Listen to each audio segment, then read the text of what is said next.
Welcome back to Nisha's home cooking. അപ്പോൾ ഇന്ന് വളരെ എളുപ്പത്തിൽ തയ്യാറാക്കാവുന്ന ഒരു നാടൻ ഒഴിച്ചുകറി റെസിപ്പിയാണ്. ഇതിന് വേണ്ടിയിട്ട് വളരെ കുറച്ച് സാധനങ്ങൾ മാത്രം മതി, പെട്ടെന്ന് തയ്യാറാക്കി എടുക്കുകയും ചെയ്യാം. ഈ ഒഴിച്ചുകറി ഉണ്ടെങ്കിൽ വേറൊരു കറിയുടെ ആവശ്യം തന്നെയില്ല ചോറിന്.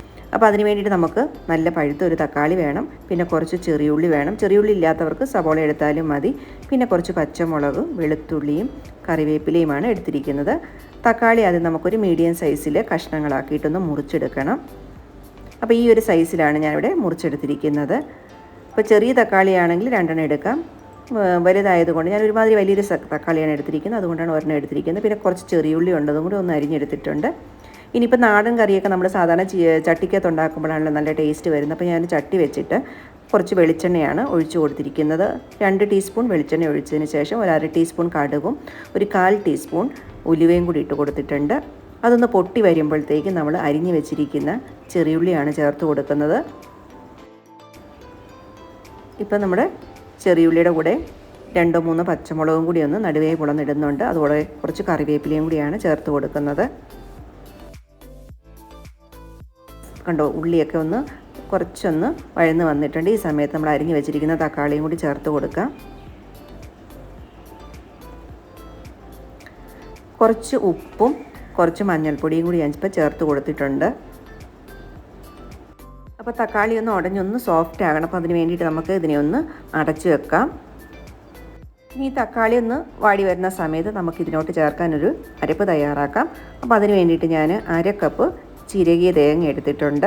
1/2 കപ്പിനേക്കാൾ ഒരു 2-3 സ്പൂൺ കുറച്ച് എടുത്തിട്ടുള്ളൂ കേട്ടോ. പിന്നെ അതിനോട്ട് നമ്മൾ ചേർത്ത് കൊടുക്കുന്നത് 2 പച്ചമുളകാണ്. എരിവ് കുറച്ച് മതിയെങ്കിൽ പച്ചമുളകിൻ്റെ അളവ് വേണമെങ്കിൽ ഇവിടെ കുറയ്ക്കുക. നമ്മൾ ഓൾറെഡി പച്ചമുളക് വേവിക്കാൻ വെച്ചപ്പോൾ ഇട്ടിട്ടുണ്ടല്ലോ. അതിനുശേഷം ചെറിയുള്ളിയും പിന്നെ വലിയൊരു വെളുത്തുള്ളി, കണ്ടോ ഇതുപോലെ സൈസിലൊരു വെളുത്തുള്ളിയാണ്, അതും കൂടി ഇട്ടിട്ട് കുറച്ച് മഞ്ഞൾപ്പൊടി. നമ്മൾ ഓൾറെഡി മഞ്ഞൾപ്പൊടി ചേർത്തിട്ടുള്ളത് കൊണ്ട് ഇതിന് കുറച്ച് അരപ്പിൻ്റെ കളറിന് വേണ്ടി മാത്രം ചേർത്താൽ മതി. പിന്നെ ഒരു 1/4 ടീസ്പൂൺ ജീരകവും ആവശ്യത്തിന് വെള്ളവും ചേർത്ത് നല്ല പേസ്റ്റ് പോലെ നമുക്ക് അരച്ചെടുത്തിട്ട് വരാം. ഈ സമയത്ത് നമ്മുടെ തക്കാളി വേവിക്കാൻ വെച്ച് നമുക്കൊന്ന് തുറന്ന് നോക്കാം. തക്കാളി ഏകദേശം ഒന്ന് വാടി വരുന്നുണ്ട്, പക്ഷേ എന്നാലും കുറച്ചും കൂടി ഒന്ന് വാടുന്നതായിരിക്കും നമുക്ക് നല്ലത്. അപ്പോൾ ഒന്നും കൂടി ഒന്ന് അടച്ചു വെച്ചിട്ട് ഒന്നും കൂടി ഒന്ന് വേവിക്കാം. 1-2 മിനിറ്റ് കൂടി നമുക്കിതൊന്ന് അടച്ചു വെക്കാം.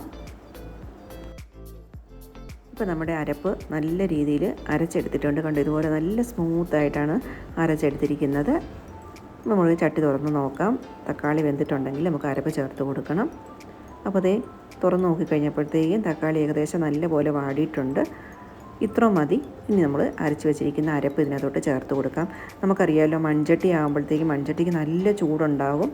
അപ്പോൾ തീ ഇപ്പം കുറച്ച് വെച്ചിട്ട് ഈ അരപ്പ് ഒത്തിരി തേങ്ങയുടെ അരപ്പിന് ഒത്തിരി വേകേണ്ട ആവശ്യമില്ല. അതിൻ്റെ പച്ചച്ചോവയൊക്കെ ഒന്ന് മാറുന്നവരെ നമുക്ക് ഇതിനകത്തൊന്ന് വഴിച്ചാൽ മതി. കാരണം അങ്ങനെ ചെയ്യുമ്പോഴാണ് മോരുകറിക്ക് നല്ല ടേസ്റ്റ് വരുന്നത്.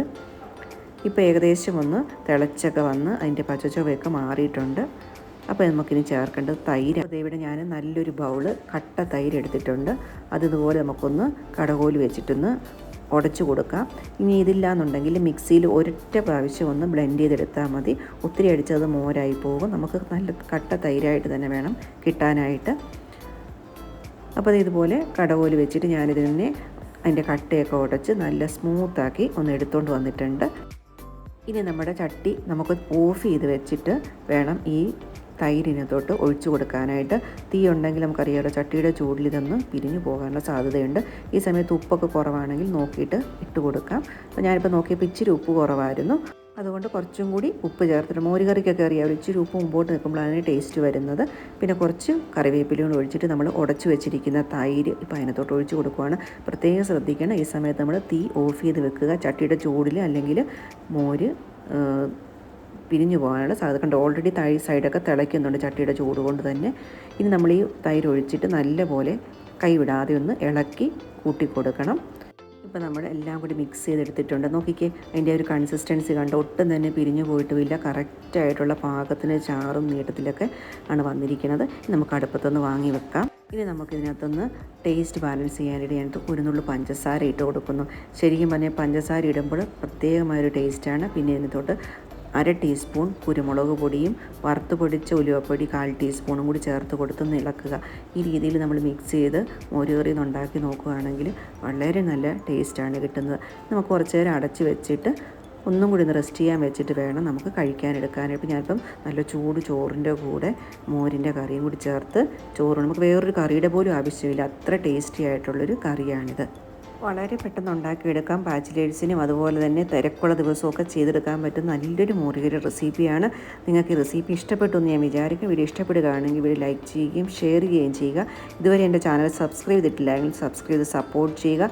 സബ്സ്ക്രൈബ് ചെയ്യുമ്പോൾ തൊട്ടടുത്തുള്ള ബെൽ ബട്ടൺ പ്രസ് ചെയ്ത് ഓൾ എന്നുള്ള ഓപ്ഷൻ ക്ലിക്ക് ചെയ്യുകയാണെങ്കിൽ പുതുതായിട്ടുള്ള വീഡിയോസിൻ്റെയൊക്കെ നോട്ടിഫിക്കേഷൻസ് കിട്ടുന്നതായിരിക്കും. Thank you for watching. ഇനി പുതിയൊരു വീഡിയോ ആയിട്ട് വരുന്നത് വരെ എല്ലാവർക്കും ബൈ.